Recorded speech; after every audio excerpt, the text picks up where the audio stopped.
vicepresidente del Gobierno, señor cónsul, señoras diputadas, señoras y señores, muchas gracias por venir a la presentación del libro La langosta peregrina a la presa canaria, crónicas del siglo XX, del profesor don Manuel Ramírez Muñoz, y prólogo del don Ángel Tristán Pimienta. Este libro es una continuación del anterior que publicó en 2007, Con el aire que viene del desierto, que es la historia de las invasiones de langosta en el archipiélago, y seguramente va a ser tan interesante como el anterior. Y para la presentación está aquí el vicepresidente, don José Miguel Pérez García, y don Ángel Tristán Pimienta, a quien le doy la palabra, a don Ángel Tristán Pimienta, cuando quiera. Bueno, pues me la he dado muy rápido porque quería yo organizar ahora. Cuando Manuel Ramírez me pidió que colaborara con él haciéndole este prólogo, enseguida dije que sí. Bueno, yo en realidad las veces que me ha pedido que colabore con él, enseguida he dicho que sí, porque es un placer colaborar con Manuel Ramírez. El tema me lo planteé primero, como suelo plantearme casi todas las cosas, desde el recuerdo personal. Bueno, si escribo decir campeador, ¿no? Pero sobre los temas en los que yo más o menos soy coetáneo, pues siempre utilizo el recuerdo personal. Y empecé el prólogo con el recuerdo personal de cuando yo era niño, tenía apenas 6 años, en el año 1954, que hubo una invasión de langosta que fue una de las más espectaculares de las que se tiene noticia. En realidad se oscureció el cielo, hubo que suspender un partido de fútbol en el Estadio Insular porque, bueno, aquellos bichos se abalanzaban sobre el césped y el que no se quitara en medio parecía un zombi cubierto de estos invertebrados, ¿no? Entonces, de aquella época, recuerdo primero cómo llegaban las noticias a Las Palmas. Llegaban a través de la gente, sobre todo que venía del sur o de Medianía, que contaba boca a boca cómo era la situación, cómo se estaba luchando, por ejemplo, en el sureste, con hogueras, el ejército aportó incluso las ensayamas que iban en la orilla, y cuando llegaban las bolas sobre el agua, porque esos animales, además de llegar por el aire, casi siempre caen, forman grandes bolas que se van aumentando y llegan a la orilla, o llegaban a la orilla, se abrían, la parte que estaba afuera pues moría ahogada, ¿no? Y las que estaban dentro pues surgían, ¿no? Y entonces, bueno, se dio una batalla naval y aérea y terrestre por todo el medio contra aquella verdadera oleada, ¿no? Los aviones, por ejemplo, utilizaron el DDT, que después se suprimió absolutamente porque es un agente cancerígeno, pero bueno, en aquella época no se conocía. Entonces yo, en el prólogo, pues recordaba todos esos aspectos que viví y que, como me estaban recordando ahora algunas de las personas que están aquí, ellos vivieron también en distintos puntos de la isla. Y son cosas que se van olvidando porque la ciencia ha adelantado, los métodos de destrucción in situ en los orígenes de la langosta pues han funcionado, los nuevos insecticidas son mucho eficaces que los que había, y ha habido una serie de circunstancias climáticas que han impedido, aliviado la producción de estas nuevas plagas. Quiero decir además que hoy en día la ayuda internacional en todos los países que podríamos decir que son los criaderos de la langosta, pues uno de los objetivos es luchar contra este tipo de plagas que provocan grandes hambrunas, ¿no? El trabajo de Manuel Ramírez nos recuerda a su vez una circunstancia que muchas veces se olvida, ¿no? Que Canarias en muchos conceptos es una prolongación de África. Y eso lo vemos con mucha frecuencia cuando viene el siroco y mezcla nuestras tierras, mezcla la tierra del desierto del Sáhara con la tierra de las islas, sobre todo de las islas más occidentales. Todos los años miles de toneladas de tierra del Sáhara llegan por el aire gracias al viento del sur y del sureste, el conocido como siroco, que además de esa tierra, de ese polvo en suspensión, me estoy acordando de un gobernador ahora, de Aurora Figuera, además de ese polvo en suspensión, pues trae también una lengua de fuego, ¿no? Nos recuerda también la cercanía que tenemos con África, la llegada de la langosta, y nos la recuerda también que hay un dicho en Fuerteventura, que hoy en día es un refrán, vamos, popular en todo el archipiélago, que de Jandía a Berbería se va y se viene en un día, porque hay solo 100 kilómetros, y eso pues desde la más remota antigüedad los pescadores canarios o los piratas berberiscos iban y venían en un día a estas costas. Esto también lo vemos prácticamente en la recopilación de crónicas y en todo el contenido de este libro de Manuel Ramírez Muñoz. Hay un tercer aspecto para destacar desde mi punto de vista, que es el gran fondo de historias de las hemerotecas de los periódicos. En realidad, las hemerotecas, y yo se lo digo a todos los niños de los colegios que visitan el periódico, que yo suelo recibir con frecuencia, las hemerotecas son como los nichos de un cementerio. Uno escribe, eso que uno escribe ese día lo leen X personas, al día siguiente a lo mejor lo leen la 20ª parte de esas personas porque están en una peluquería o en una cafetería, pero después pasan a la hemeroteca, pasan al nicho, y allí duermen un sueño prácticamente eterno. De vez en cuando ese sueño es interrumpido por algún historiador que quiere ver no solo la noticia, sino el entorno, todo el contexto de esa noticia que el historiador necesita para hacer sus libros de historia y contextualizar pues determinados acontecimientos. Porque en cada crónica, en cada artículo, en cada entrevista, en cada reportaje que se haga, se ve cómo es todo el contexto. Lo importante, como un arqueólogo, estoy recordando ahora cuando se descubrieron los dos esqueletos de dos hombres de Van der Doe que murieron en 1599, cuando la invasión de Van der Doe, y que se enterraron en la arena, en lo que es ahora la calle Rosarito, que afloraron gracias a la conducción de unas tuberías de agua. Entonces, como sobre eso se ha hecho un libro, porque los esqueletos dan mucha información. Se puede hablar, como dice la teleserie Bones, ¿no? Con los huesos, se puede hablar con los huesos, pero a su vez todo el contexto, el material donde estaba depositado, la cercanía al mar, va dando una serie de pistas. Esas son las mismas pistas que se encuentran en una hemeroteca.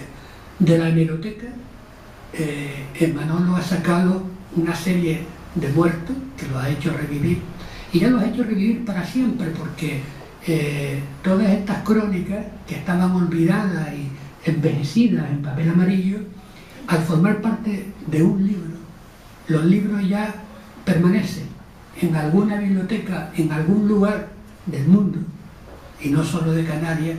Está este libro, estará este libro, y estarán siempre ya esas crónicas que estaban condenadas a morir, a pasar al olvido eterno, ¿no?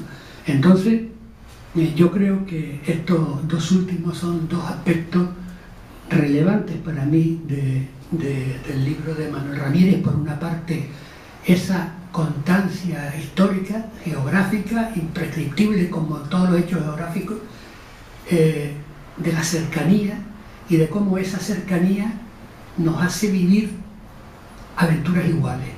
Y estamos situados en un mismo mar, no solo de las 7 islas, sino también la costa marroquí, la costa del Sáhara, y a su vez tenemos una influencia permanente, bien por mar, aquí están los cayucos y las pateras, bien por el aire, que es lo que nos separa, y además nos deposita tierra, ¿no?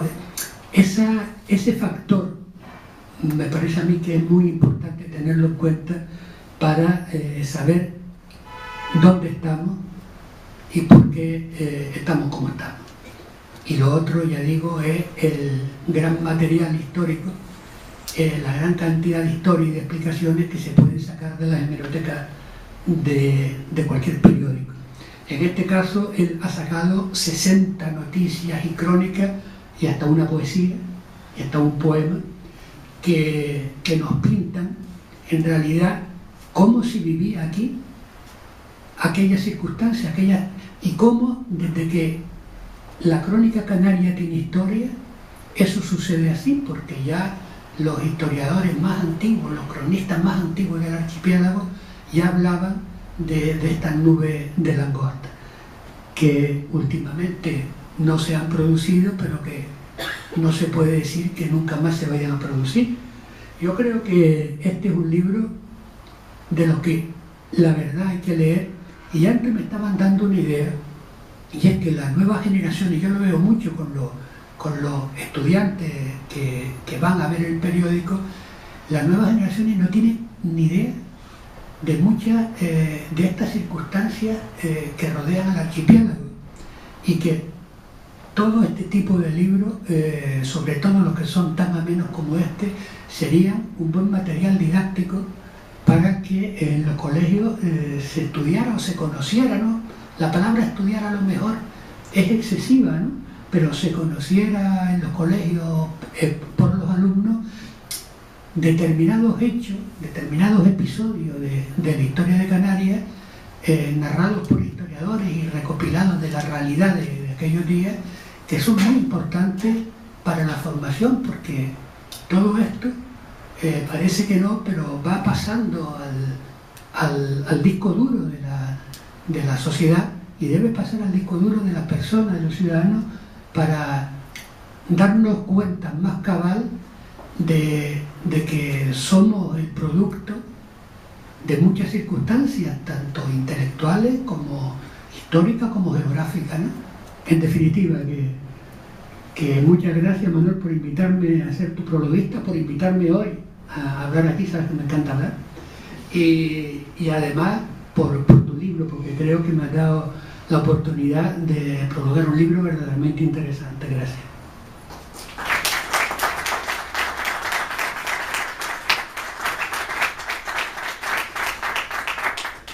Muchas gracias. A continuación, el señor vicepresidente del Gobierno, don José Miguel Pérez García, catedrático de Historia Contemporánea y socio de la Real Sociedad Económica, también va a intervenir para la presentación del libro. Muy buenas noches, muchas gracias, querido director de la Real Sociedad Económica. Saludar también a todos ustedes, señor cónsul, queridas compañeras y compañeros, creadores, don Antonio Betancourt, el prologuista y el autor también. Bien, una nueva presentación de un libro en esta entrañable institución señera como las haya en nuestra isla de Gran Canaria y en general en Canarias, la Real Sociedad Económica de Amigos del País, que vuelve a abrir las luces para tratar de un tema que, como ha dicho el prologuista, querido Ángel Tristán, es muy antiguo. Decía en el libro Manuel Ramírez que la langosta es tan vieja como el hombre y como el hambre, y efectivamente es verdad. Es una vieja compañera de la historia secular de nuestro archipiélago, como lo es de otros muchos territorios, y es también, como dijera Viera y Clavijo, el presente más funesto que nos llega desde Berbería, el regalo más funesto que nos llega desde Berbería, porque en la mayor parte de las ocasiones las invasiones más dramáticas proceden de las oleadas de plagas que se forman en los territorios africanos, y que como consecuencia de nuestra particular ubicación pues nos llegan a Canarias. Llegaron en número cuantioso. Hay un cuadro sinóptico en este libro que hace detalle el autor y que nos habla de casi 85, yo he contado hasta 89 episodios de presencia de esta plaga en nuestras islas, bien sea como consecuencia de las arribadas del insecto procedente de África, o bien sea como consecuencia de lo que aquí se gestaba, ¿no? Porque también tenemos aquí algunos ejemplares. La verdad es que es un fenómeno espectacular de proporciones bíblicas en muchas ocasiones. Analizaba estos días algunos escritos, no sé si jocosos o no, pero en fin, que tienen algún fundamento, de una plaga de langosta en Nebraska en 1875, en el siglo XIX, y los autores observadores de aquellos tiempos le daban una superficie de ocupación que vendría a equivaler, si hacemos caso a esas noticias, aproximadamente a los 504.000 kilómetros cuadrados que tiene la superficie de la península con los archipiélagos, incluida la parte correspondiente a Andorra. Es decir, imagínense una nube de esas proporciones recorriendo un espacio de semejante superficie. Bueno, es realmente espectacular. Y ahora que no lo sentimos tanto, bien porque, en fin, llevamos, pues no sé si de 2004 es en grandes alertas, desde hace una década, por cierto ya va tocando, o bien porque efectivamente se combaten bien por prevención, o bien de manera distinta, incluso de manera muy distinta a aquello que señalaba antes Ángel Tristán, no con DDT, que luego quizá era peor el efecto de lo que quedaba en la tierra que el remedio que se pretendía colocar. Pero lo cierto es que si echamos la vista atrás, como hace Manuel Ramírez, y no como ha hecho en libros anteriores, muy atrás, en siglos anteriores, sino simplemente en el siglo XX, a través de estas crónicas sacadas de las publicaciones de nuestra prensa insular, básicamente, la prensa de Gran Canaria, el diario de Las Palmas, del diario Falange, del diario de la Provincia, del diario Canarias 7, en fin, de distintas publicaciones de Gran Canaria o de otras de Tenerife, como ocurre con el entrañable y desaparecido Diario de la Tarde, ¿no? También en este siglo XX la langosta hizo sentir su presencia. Bien, efectivamente nos encontramos por tanto ante un fenómeno que está ahí vinculado a todo lo que se mueve y que tiene además posibilidades de verlo, de contemplarlo desde ópticas muy distintas. Es un fenómeno que tiene lógicamente interés entomológico, interés científico, interés biológico, interés ecológico, interés económico, interés religioso, interés histórico, interés literario, interés artístico, interés geográfico. Es decir, toquemos lo que toquemos de este asunto, nos encontramos con hasta interés gastronómico, por cierto, ¿no? Aquellos chapulines que nos llegan de México y que alguna vez supongo que ustedes han podido degustar. En mi caso, desde luego, con cierta, en fin, no sé cómo expresárselo, con alguna prevención inicial y luego contemplando que no era tan raro y tan repudiable, pero en fin, lo cierto es que nos encontramos ante un fenómeno que está muy presente en la vida de la humanidad y que en ocasiones tiene siempre vinculada su presencia a la desolación y a la devastación, porque ese era el efecto que generaba. Era capaz de comerse no solamente lo que cubría por materia vegetal nuestra tierra, sino que se comía incluso muchas más cosas. Y efectivamente con ello se llevaba la vida, la subsistencia de muchas generaciones. Yo recuerdo cuando analizábamos las circunstancias de nuestra isla a mediados del siglo XIX, en un tiempo en el que parece que se concentraron todos los pecados y por tanto todas las penitencias a todos los pecados. Recuerdo que hubo crisis de malas cosechas por infección de determinado tipo de plantas, pero también se concentraron epidemias, aquella de cólera tremenda del siglo de 1851, pero nunca faltó la consiguiente invasión del bichito ortóptero. Siempre estaba ahí, venía siempre a rematar todo lo que sucedía. De esto trata este libro, que no es el primero que escribe Manolo sobre el caso. Lleva cada sexenio prácticamente mostrándonos el análisis de este fenómeno en Canarias. En el año 2001 publicó un primer libro en la UNED que se llamaba La langosta peregrina, historia de una maldición. Y ya después, en 2007, otro, Con el aire que viene del desierto, Canarias y las plagas de la langosta peregrina. Este lo hizo tanto en ediciones del Ayuntamiento de Las Palmas de Gran Canaria entonces como de la Universidad de Las Palmas de Gran Canaria. Y este último, el de la langosta peregrina en la prensa canaria, me decía él en la dedicatoria que me enviaba que efectivamente venía a suponerle un complemento a lo que ya había publicado. En concreto me decía, el librito último es de alguna forma un complemento del libro anterior publicado en 2007. Es un complemento, sí, en cuanto trata del mismo tema, pero introduce mucha novedad. Cierto que también en su primera parte nos vuelve a repasar un poco la importancia que este fenómeno tiene y tuvo y puede seguir teniendo en nuestra sociedad, pero luego se centra en un análisis muy sugestivo desde el punto de vista periodístico.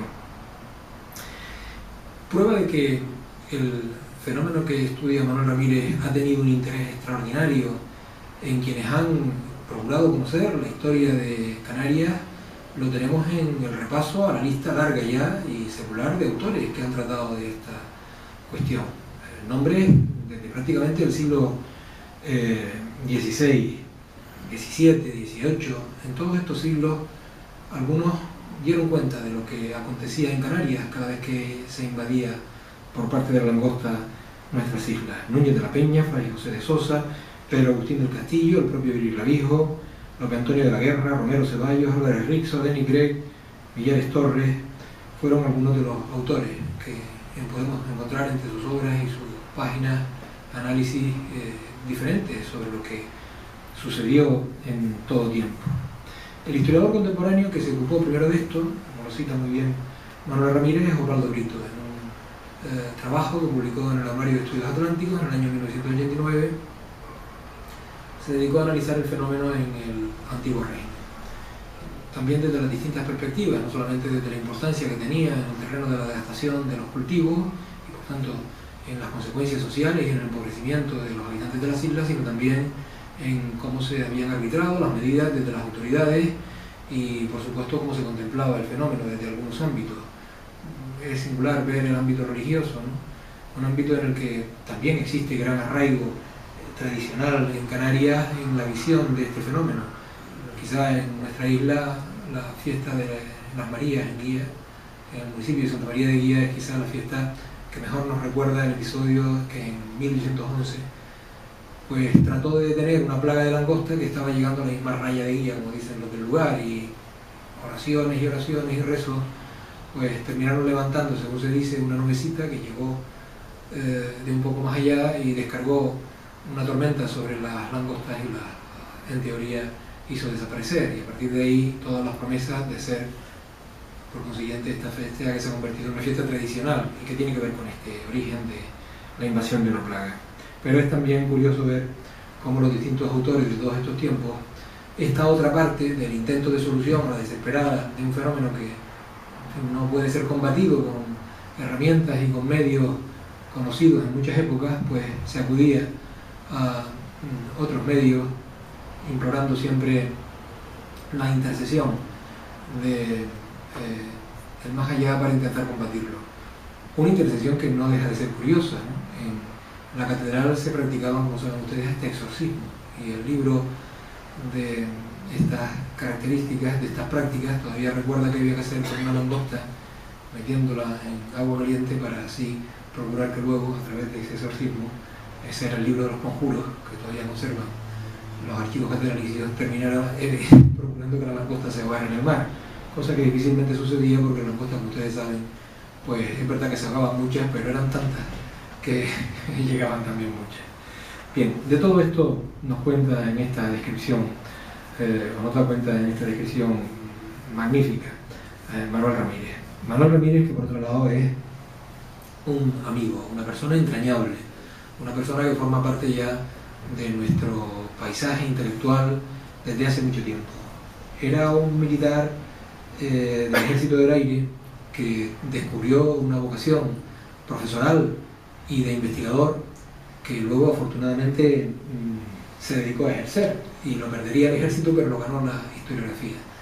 Y lo ganó la historiografía de tal forma que en la UNED, y dirigido en este caso por don Antonio Tengur, llevó adelante su tesis doctoral. Yo tuve la fortuna de formar parte del tribunal que evaluó aquella tesis doctoral, que fue la primera gran historia que se hacía de nuestro cabildo insular desde su formación a partir de la ley de 1812 hasta el recorrido que tuvo en su primera gran etapa hasta los años de la Segunda República. Luego a este trabajo le han seguido otros muchos estudios muy diversos, muchos vinculados a las instituciones de nuestra isla de Gran Canaria, y otros también, como no puede ser menos, a lo que fue su profesión original, a la aviación, de la que también nos ha dado cuenta acerca de los orígenes de la misma en nuestra tierra, en nuestro archipiélago.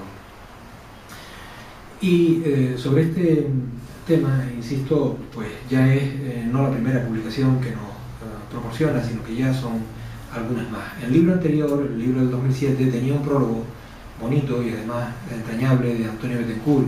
Este lo tiene de Ángel Tristán también, un prólogo que al estilo del periodista que es narrador y que cuenta bien las cosas y nos entretiene, sirve de golosina al libro, porque como ha hecho ahora Ángel, pues lo que hace es remontarse a sus recuerdos de infancia y efectivamente aquella fecha curiosa del año 54 en que una plaga de langosta dejó una profunda huella.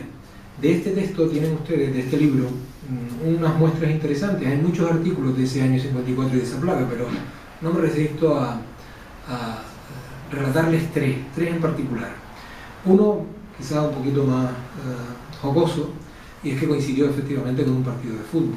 Era el partido de fútbol que jugaba en el mes de octubre nuestro equipo representativo, ese que mañana a ver si gato de pecho, y el Atlético de Bilbao de entonces, que en su línea media contaba, como saben ustedes, con dos personajes excepcionales, dos futbolistas excepcionales, que eran también de la selección de entonces, que eran Mauri y Maurelli. Aquel partido, en terreno del Estadio Insular, se inició y ya empezado el encuentro, pues apareció una plaga de langosta, que se pueden imaginar ustedes, era un día además muy caluroso, un domingo muy caluroso, y ocasionó un enorme estrépito. El partido concluyó con 3-3, pero Las Palmas, el equipo del Unión Deportiva Las Palmas había ascendido a la primera división. No fueron muchos los partidos que ganó ahí, quiero recordar que de aquella temporada ganó 10 en total. Bueno, no quedó excepcionalmente clasificado, pero quedó bien para el equipito que tenía. Pero fue un partido, en fin, que las crónicas de aquel momento cuentan bien. Hubo algún futbolista que en fin, tuvo una actuación muy destacada, alguno que además se rompió la nariz jugando y salió en loor de multitudes tras ser remendado al campo, incluso metió un gol. Pero en fin, lo interesante de aquel partido fue la plaga de langosta que asoló aquello y que, en fin, se pueden ustedes imaginar lo que ocurrió, porque además tenían la tremenda golosina del césped verdito que había en el estadio. Hay algo que describe muy bien un cronista de la época, Eduardo Carque, en uno de los artículos del diario Falange, que se titula Goles y langostas. Pero también es muy curiosa la referencia que nos proporciona en otro articulito un inglés que por entonces seguramente había llegado aquí, era corresponsal del Daily Telegraph y estaba hospedado en un hotel. Yo creo que incluso seguramente pudo asistir al partido, y fíjense cómo narró aquello, ¿no? Bueno, el partido iba ganando el Atlético de Bilbao 1-3 y terminó empatando Las Palmas 3-3, si no recuerdo mal, pero nos lo recuerda así el periodista británico. Dice: coincidió nuestra estancia en las islas con el mayor acontecimiento deportivo del año. Tampoco era así, porque en fin, luego hubo partidos con otros equipos importantes, con el Barcelona de Kubala o con el Madrid de Stéfano, pero bueno. Se trataba de la Unión Deportiva Las Palmas y el Atlético de Bilbao. Cuando comenzó la segunda mitad del encuentro, surgieron inesperadamente las langostas formando una columna impresionante de varios cientos de yardas de profundidad y por lo menos de 2 millas de ancho. Para muchos de los espectadores el retorno en masa de la plaga podía significar un desastre en las propiedades. Sin embargo, para los visitantes vascos significó una tremenda confusión y 2 goles en contra. Bien, muy británica la crónica. Pero efectivamente no decía que no solo era la anécdota futbolística bien traída a colación, sino que hay otros artículos interesantes. Uno de ellos, porque como piecita literaria me parece muy bonita, es el de Víctor Doreste, el de Faicán, el hijo de Frailesco. Y llega a ser una descripción de lo que ocurrió en Diario de Las Palmas, que es también entrañable. Yo no sé si tenemos mucho tiempo, pero no me resistiría a leerle algunas frases o algunos párrafos, porque qué buen periodismo se hacía hace muchos años, fíjense. Y qué juego de palabras. Pidiendo 1000 perdones a los doctos varones de la teología, este pobre lego, que no es ni siquiera misacantano, en esa prega, sintiendo lo que de seguida ha de decir a lo popular, lo dice, a saber, que nuestro San Juan, el nuestro, le recuerdo que Juan el Bautista comía langosta, en el desierto, según recuerda el Nuevo Testamento, ¿no? Bueno, pero no aquel, el nuestro, el corrisquero de nuestro Juan, de nuestro Nicolás, de nuestro Bernardo y de nuestro Roque, San Roque, San Nicolás, San Bernardo. Debe estar a estas horas un sí y un no envidiosillo, y así ha de decirse el santo. Ahí es nada de fogatas y voladores que mis feligreses están dedicando a esos miserables ortópteros. Qué pobres capitrastros, sillirrotas y cojibancos van a flamear en mi honor en mi próxima onomástica en la hoguera. Pero una voz suasoria, más que humana, una voz arcangélica de todos y de ningún sitio llegada, le susurra al oído a Juan. Primero es la obligación que la devoción. Habida cuenta, además, que en este caso la obligación lleva implícita la hacienda, el alimento y sobre todo la cuenta corriente, Juan. Estoy de acuerdo contigo, seas quien fueras, contesta el buen santo. Y además añade, ya me está pesando el haber motejado a estas simpáticas criaturas de Dios de miserables ortópteros. Comprendo que cuando se convierten en nube y hacen del sol una triste luna pálida, son una calamidad, pero individualmente son bellas, limpias, agradables a la contemplación, con sus lomos sonrosados, tirando a cinabrio, tímidas como gacelas perseguidas por vientos felinos. Y el buen Juan continuó, ay Señor, tú sabes lo que haces y por qué. Ellos, los hombres, son los que no te comprenden. ¿Qué pecado cometen al fin estas tus criaturas? Subsistir, multiplicarse, tal vez el de exagerar tu divino precepto, que también a los irracionales de ti les ha sido llegado. En este es una descripción de aquella plaga de langosta en palabras de Víctor de Bestia, ¿no? Dice Manuel Hernández en este libro, recordando, no me acuerdo a qué periodista, algo relativo a este bicho al que ni San Francisco consideraba hermano, dado los efectos que tenía. Pero efectivamente se trata de un libro que, si esto es un ejemplo de lo que tiene aquí dentro, espero abrirle la boca y la mente a esta cuestión. No me resisto también a otro ejemplo de otras crónicas, esta también del diario Falange, pero en otra dirección muy contraria, ¿no? Y como buen periodismo que se precie, también muy pelota con el gobierno de turno. Titulaba el artículo del diario Falange Presencia del gobierno ante la plaga de langosta, y a ver si les suena. He aquí una prueba más de la presencia del régimen que Franco acaudilla en todas las tierras de España. Presencia no meramente nominal ni pasajera, sino permanente y eficaz, que se manifiesta así en las venturas como en las desventuras de cada pueblo. Precisamente esta es la unidad de la tierra y de los hombres de España que nos trajo, etcétera, etcétera, etcétera. Bueno, ni que decir tiene que es que esta prueba de la presencia de Franco en todas las provincias a que nos referimos se da aquí con motivo de la actuación del gobierno en torno a la plaga y tal. Bien, muy bien. Lo que pasa es que luego tenemos algunos artículos también entrañables. Uno de Bernardino Correa, sí, perdón, donde nos contaba con exactitud cuál era el impacto, especialmente en el sector tomatero, que había tenido la dichosa plaga. Y luego otro de Casas Pérez, en Diario de Las Palmas, que se titulaba Las colas de la plaga. Y les cuento lo siguiente, porque era una manera de abordar desde un periodista, pues en fin, una respuesta a lo que había dicho el otro diario. Se decía, ¿cuál es por tanto la urgencia de hoy o de mañana? En primer lugar, una estadística honrada de perjuicios. Nada de cálculos a hoja de buen cubero, que se haga de manera solvente y por personas autorizadas, una estadística de daños a reparar. En segundo lugar, un planteamiento serio y riguroso. Estos términos no excluyen lo espectacular que puede ser necesario. Plantear bien un problema es acercarse a su solución acertada y, por tanto, mis paisanos rehúsen las gestiones de tipo personal e inclinarse a una asamblea, congreso o conferencia que afecte a todo el archipiélago.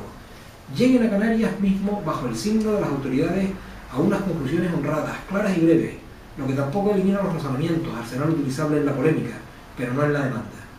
Sea elocuente y breve el petitorio, escribió el infante don Juan Manuel. Luego, que una comisión destacada traiga el problema a Madrid. El ambiente es bueno, y es ahora cuando no debe jugar la relación ni la influencia, sino el dolor secular y el derecho incuestionable de los magos, entre comillas. Aquellas cosechas, junto con la exportación platanera, me refiero a las de tomate, para las divisas españolas eran superiores a las que se obtenían, como dice en estas crónicas del libro, por la exportación de naranjas. Lo cual da lugar a que efectivamente el daño producido era importante, no solo en términos de economía insular, sino en términos de divisas para España. Fíjense cuántas cosas salen de un texto que aparentemente, pues, en fin, puede ser un texto de recopilación de artículos periodísticos, de una miscelánea importante de ellos en todo el siglo XX, pero que cada uno de ellos por su cuenta da idea de multitud de elementos que forman parte de unas raíces recientes de nuestro devenir. Y creo que es la muestra más clara de la utilidad que tiene esta obra de Manuel Ramírez, del empeño que pone en ello, de la búsqueda rigurosa, minuciosa, que lleva a cabo cada vez que acomete una empresa. Es un historiador de seguridad, de rigor. Cuando le encargan algo, y sobre todo cuando viene por encargo, quien se lo encarga sabe que termina bien la faena.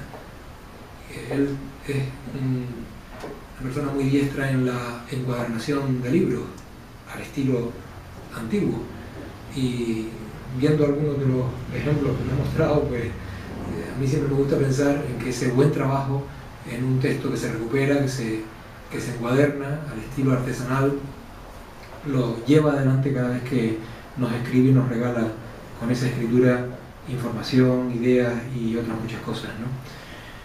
Bien, este es el esbozo que quería hacerle de lo que ustedes pueden degustar cuando lean el texto de Manuel Ramírez. Me queda simplemente, en fin, reconocerle y agradecerle que siga en la brecha trabajando por el conocimiento de nuestro pasado, de nuestra historia, que es una manera también de conocer bien el presente. Gracias.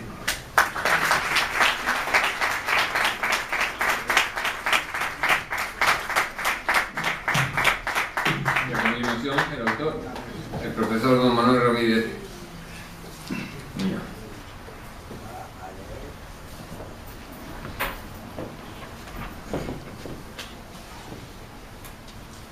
Buenas noches. Un poeta granadino del mediados del siglo XX, Manuel Benítez Carrasco, incluye en su libro Mi barca unos sencillos versos en los que nos habla de un imaginario astillero en el cual se construye un no menos imaginario barco, utilizando como herramienta solo la ternura y la poesía. Para hacer un barquito de papel solo hace falta tener, como es natural, papel y un poquito de ilusión. Que toda ilusión es una fragata de viento y luna, de jabón y de papel, en la que va el corazón más que como el timonel, como polizón. Como polizón me encuentro en esta hermosa nave de la historia y de la cultura, que es la Real Sociedad Económica de Amigos del País, sabiamente tripulada por su junta directiva, y como polizón me siento ante mis grandes amigos José Miguel Pérez y Ángel Tristán, timoneles de la historia y del periodismo, de quienes tanto he aprendido y sigo aprendiendo. Y me considero también polizón en la historia de nuestro pasado, al que le dediqué y le dedico todo mi quehacer histórico. Creo que son razones más que suficientes para agradecer la gentileza de quienes han creído en mí para subir a esta tribuna, hecho que es un valioso distintivo que difícilmente se puede llevar en la solapa, porque su sitio está en el corazón.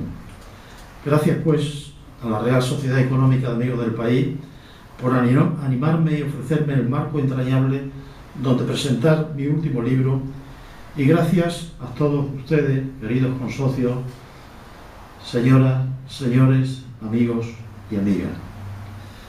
Antes que nada, quiero agradecer la presencia de don Antonio de Bethencourt, persona a la que debo cuanto sé y cuanto soy en la historiografía canaria, así como a la de José Miguel Pérez, con quien estoy en deuda permanente y que de manera tan brillante se ha referido a mi obra. Mi agradecimiento muy especial a Teo Mesa, que ilustró desinteresadamente este libro, y a Ángel Tristán, autor del prólogo que lo enriquece, de tal manera que no sería lo que es si no estuviera avalado por sus magistrales palabras.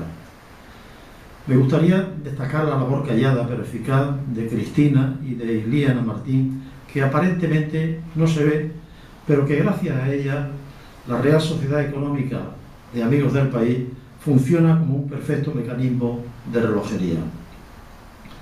Por último, tanto este libro como mi anterior sobre la langosta ha contado con el empuje animoso de mi compañera Encarna Galván, persona con la que durante más de 2 décadas y bajo la dirección de nuestro maestro don Antonio de Betancourt he compartido con ella varios libros y muchos proyectos de investigación felizmente realizados en nuestro seminario de Humanidades Agustín Villares Carlos del Centro Asociado de la UNED de Las Palmas de Gran Canaria. Mi maestro Antonio de Betancourt suele decir que al vivir el canario rodeado del mar, por el mar le puede venir todo lo bueno y lo menos bueno. Por el mar llegaron Drake y Van der Doe y el cólera morbo, y por el mar llegó y salió el azúcar, el vino y la cochinilla, que configuraron los ciclos de nuestra historia económica durante los siglos XVI a XIX, y en la bisagra de este con el XX, el mar le dio sentido a la tríada plátano, tomate y papa, impulsada por la colonia inglesa asentada en el puerto de la Luz. Por el mar nos llegó el comercio, la cultura, el arte, y el mar generosamente, sin pedir nada a cambio, le ofreció al canario a través de su historia su más preciado sustento, el pescado. Y también le proporcionó el medio ideal que le permitió relacionarse con todos los pueblos del mundo. Es ahí donde cobra actualidad el pensamiento de un ilustrado tinerfeño del siglo XVIII, el marqués de Villanueva del Prado, cuando afirmaba que el mar es para las Canarias como los canales son para Flandes. Por esta razón, el medio Atlántico ha escrito las páginas más brillantes de nuestra historia, una historia compartida con la de los pueblos bañados por sus aguas.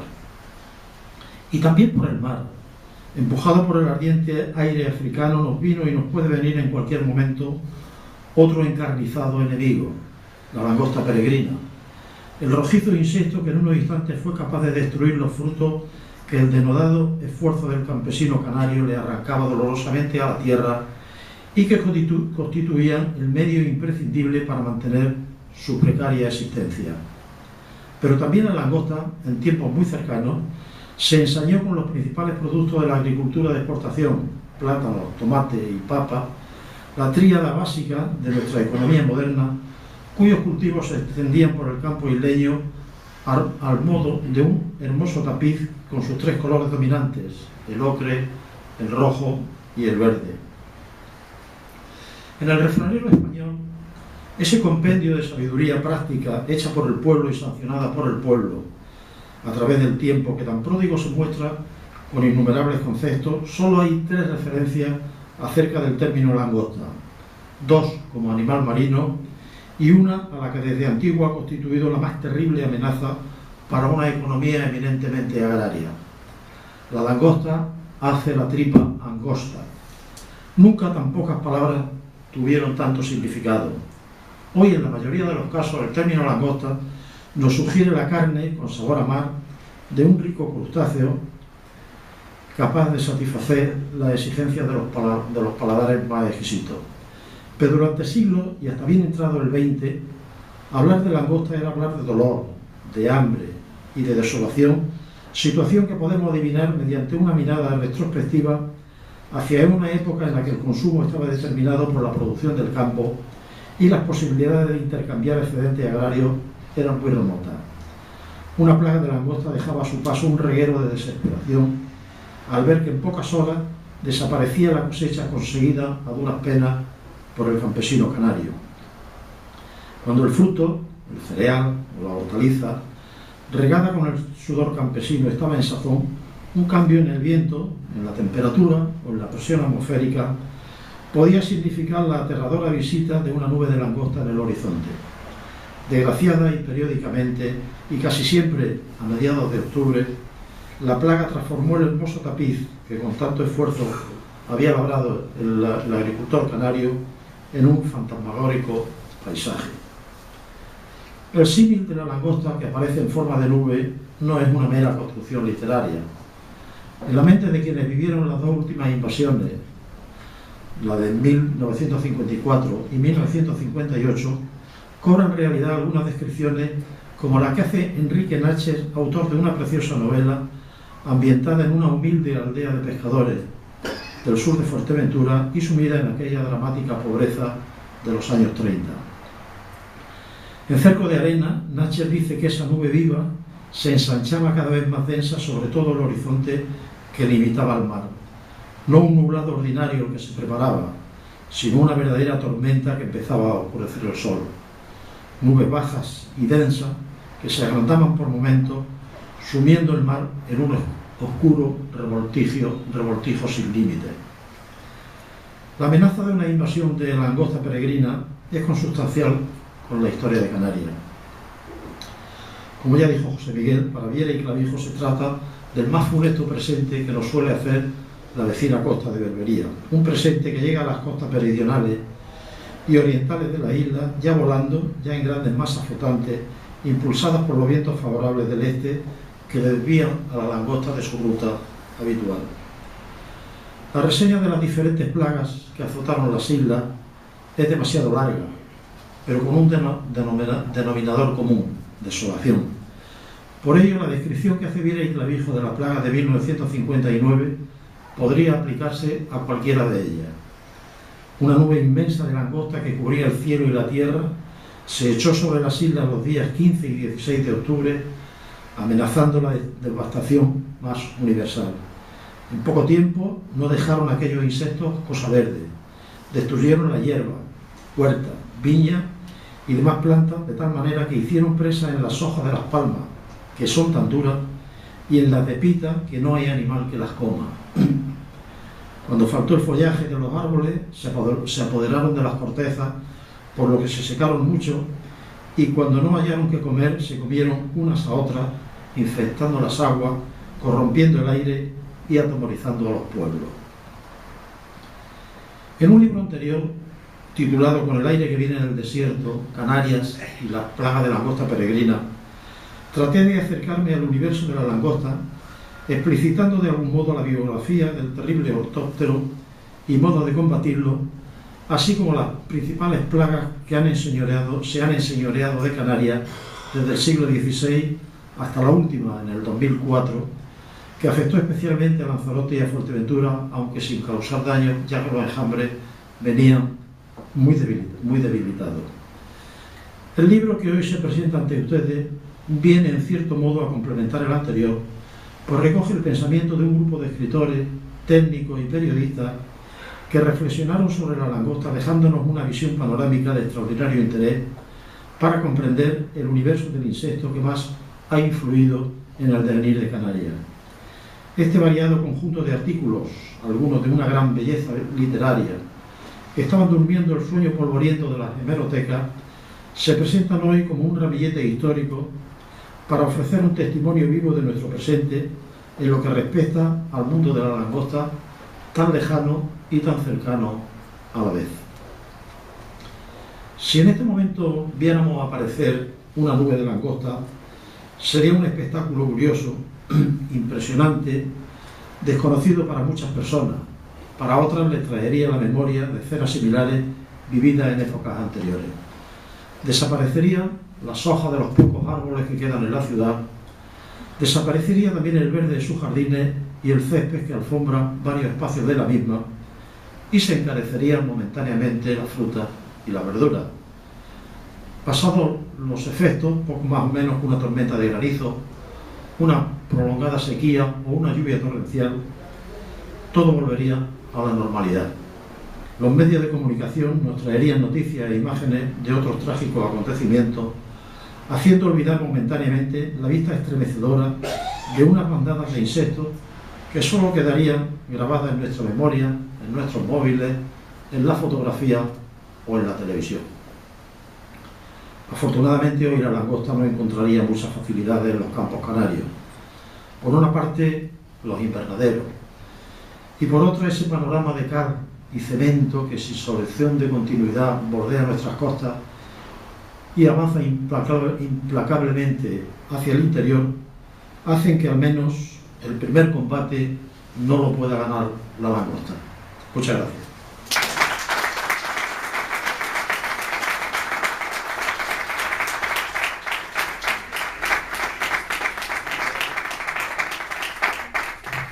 Muchísimas gracias. Pues con esto ya damos por terminada la presentación. Para nosotros, en nombre de la Real Sociedad Económica, que se nos ha mencionado repetidamente, es un honor y un placer tener a don Manuel Ramírez con nosotros. Sí, está muy vinculado a la Real Sociedad Económica, aparte de ser socio, y confiamos en que su siguiente libro se presente también aquí. Muchas gracias.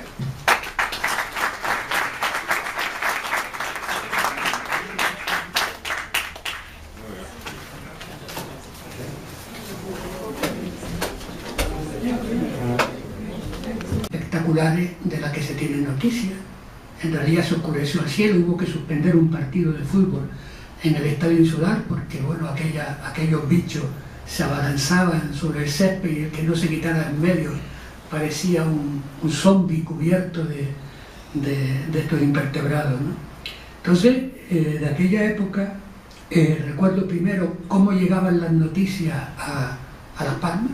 Llegaban a través de la gente, sobre todo que venía del sur o de Medianía, que contaba boca a boca cómo era la situación, cómo se estaba luchando, por ejemplo, en el sureste, con hogueras, el ejército aportó incluso las ensayamas que iban en la orilla y cuando llegaban las bolas sobre el agua, porque esos animales además de llegar por el aire, casi siempre caen, forman grandes bolas que se van aumentando y llegan a la orilla o llegaban a la orilla, se abrían, la parte que estaba afuera pues moría ahogada, ¿no? Y las que estaban dentro pues surgían, ¿no?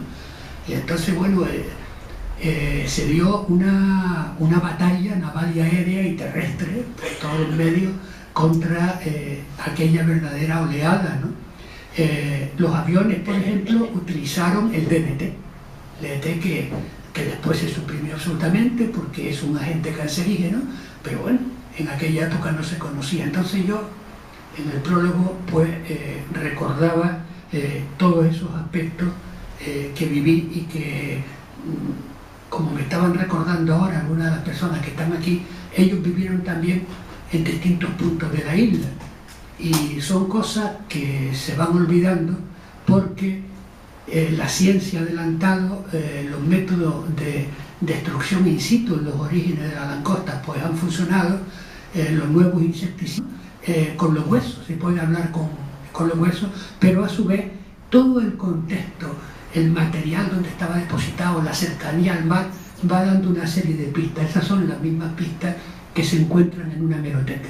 De la hemeroteca, Manolo ha sacado una serie de muertos que los ha hecho revivir, y ya los ha hecho revivir para siempre, porque todas estas crónicas que estaban olvidadas y envejecidas en papel amarillo, al formar parte de un libro, los libros ya permanecen en alguna biblioteca, en algún lugar del mundo, y no solo de Canarias. Está este libro, estará este libro, y estarán siempre ya esas crónicas que estaban condenadas a morir, a pasar al olvido eterno, ¿no? Entonces, yo creo que estos dos últimos son dos aspectos relevantes para mí del libro de Manuel Ramírez. Por una parte, esa constancia histórica, geográfica, imprescriptible como todos los hechos geográficos, de la cercanía y de cómo esa cercanía nos hace vivir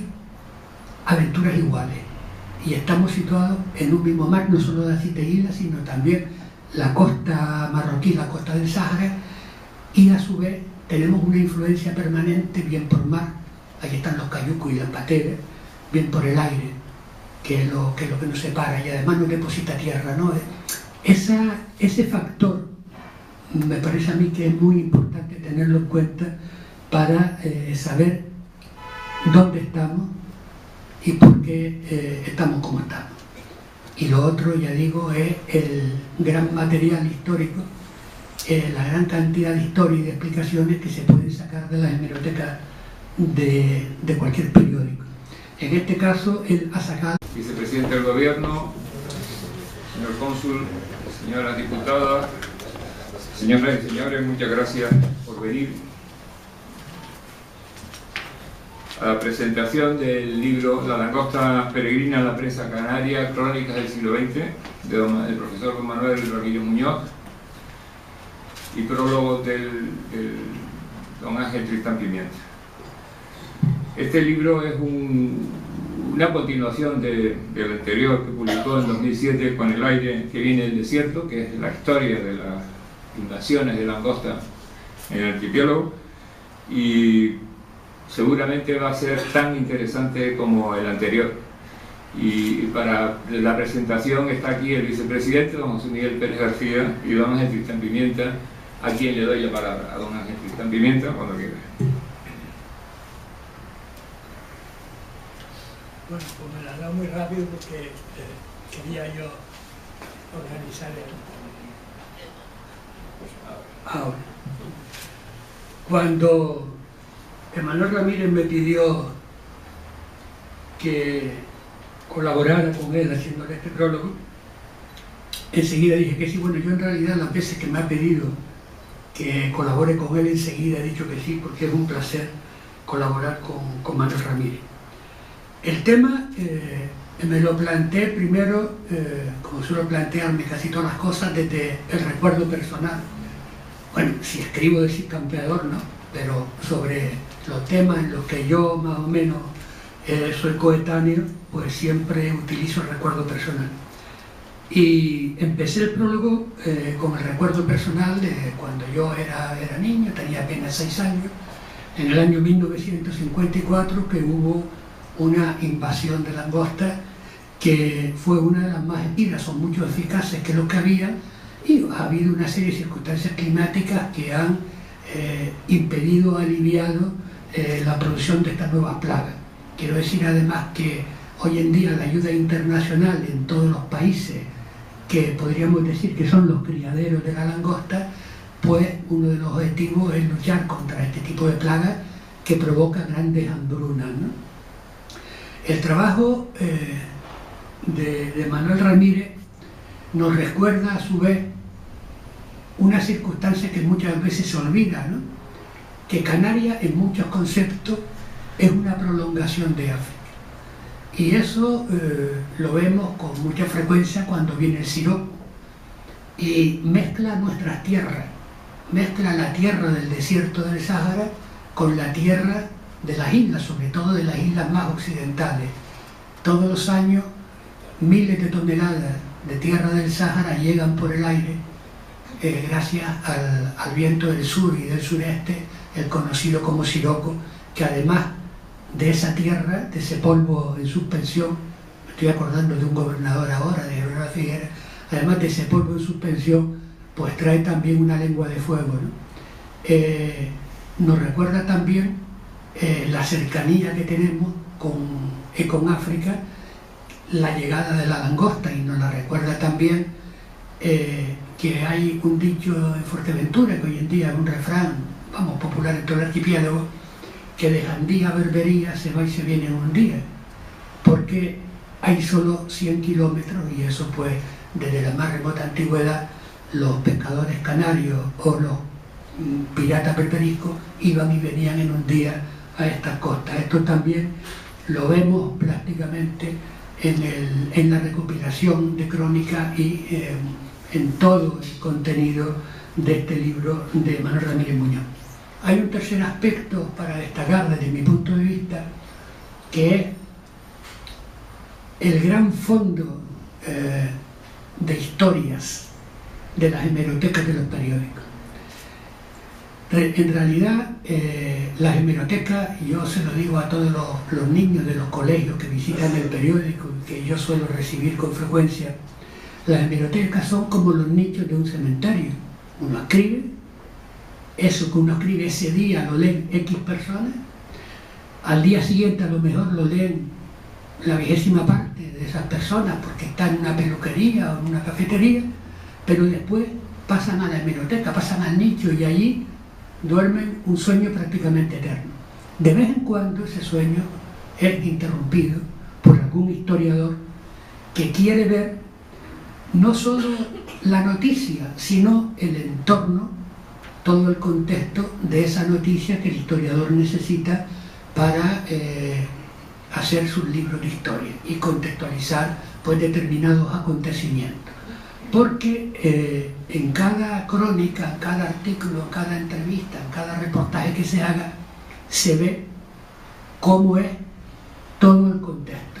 Lo importante, como un arqueólogo, estoy recordando ahora cuando se descubrieron los dos esqueletos de dos hombres de Van der Doe que murieron en 1599, cuando la invasión de Van der Doe, y que se enterraron en la arena, en lo que es ahora la calle Rosarito, que afloraron gracias a la conducción de unas tuberías de agua. Entonces, como sobre eso se ha hecho un libro, porque los esqueletos dan mucha información. Se puede hablar, como dice la teleserie Bones, ¿no?